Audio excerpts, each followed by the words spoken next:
Of the three scenarios that we did lay out, Maduro leaves, Maduro stays, Rosneft jumps in, what do you think might be the most likely outcome? Well, there's even a fifth scenario, by the way, after Cristalex. There's the PDVSA bondholders. The PDVSA 20 bondholders own the other, or have a lien on the other 50.1%. If they don't get paid in April, they have the right to go after the Citgo collateral as well. So you have a bunch of sharks swimming around the limited amount of assets that Venezuela has in this country. You know, and so Citgo, sorry to jump in, Citgo then is really under attack from a hydra. I mean, a multi-headed, sort of fight here. You've got on one hand Cristalex, on the other hand, like you mentioned, the pure old bond. They got one bond, the 2020s you mentioned. That could play out in April. Plus, of course, literally you have a company, PDVSA/Citgo, which has, if no leaders, two sets of leaders, kind of? Well, the question is whether PDVSA, if it's being handled from Venezuela, is still going to pay that bond, and they're probably not going to do so come April if they don't have the Citgo collateral. It's not theirs. It's not their problem anymore. It's been taken away from them. They're probably not going to pay and default on that bond. They defaulted on every other bond. The only reason they haven't defaulted on this bond is because they would lose Citgo. But if they lost it, they're not going to pay it. Well, the U.S. Treasury has ordered Citgo to put its revenue into a new U.S.-controlled trust account. Are you hearing that Citgo's money, the dividend, what they call it, paying PDVSA, has dried up? Are they getting in Venezuela any Citgo cash?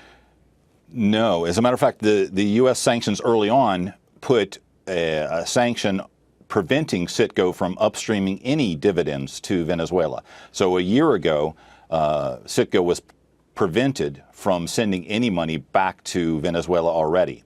So in terms of dividends. But now they're prevented from even doing business with Venezuela.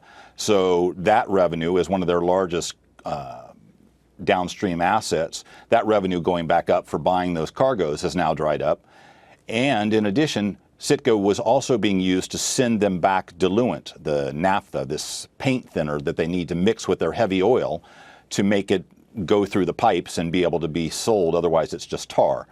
So they won't be able to get that from Citgo anymore either. So it's quite a blow and very, very, it goes back to what we were talking about last week. It's very, very, very strong sanctions. In addition, by the way, sorry to jump in. I spent the weekend reading about, sort of different analyst reports on where Venezuelan oil production may go. They were at 3.7 million 20 years ago barrels a day.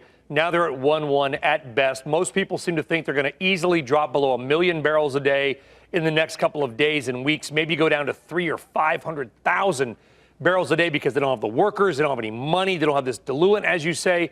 Now the Citgo cash is cut off. How long, Russ, till PDVSA and thus the Maduro regime is simply out of money with which to buy off the military which supports him? And that's part of the strategy. You hit the nail on the head again, Brian. That's part of the strategy. They're trying to starve the regime of cash so that the mafia families sitting around the table that are running that country, from the military and the others, will be forced to turn on each other and say, oh, I can do a better job than you. I should be running this. And you getting your fair share, you getting your fair share, and solve it the way mafia families often do and make it easier for us to resolve this difference. There have been calls, including one this morning from Spain, that they need to hold a new presidential election, a real one, ASAP. Yep. Do you think there's any chance that that's going to happen? Yes, is the short answer. It will eventually, not under Maduro, though.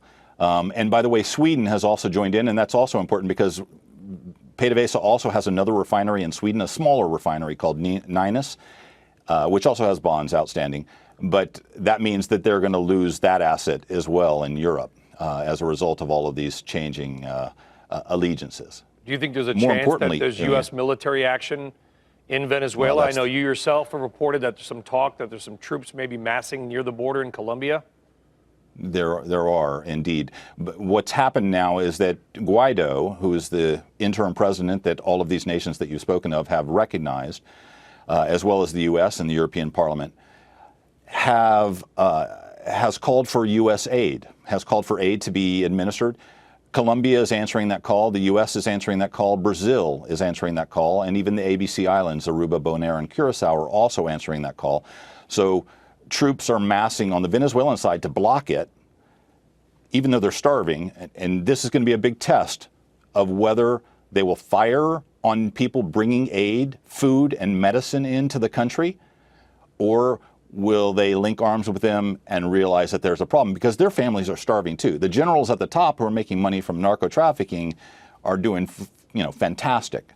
It's the guys at the bottom who can't feed their families who are really starving. Or will those troops actually defect and try to rush into Colombia, as we've seen many do already, right, Russ? So Well, exactly. Humanitarian disaster. We're watching Citgo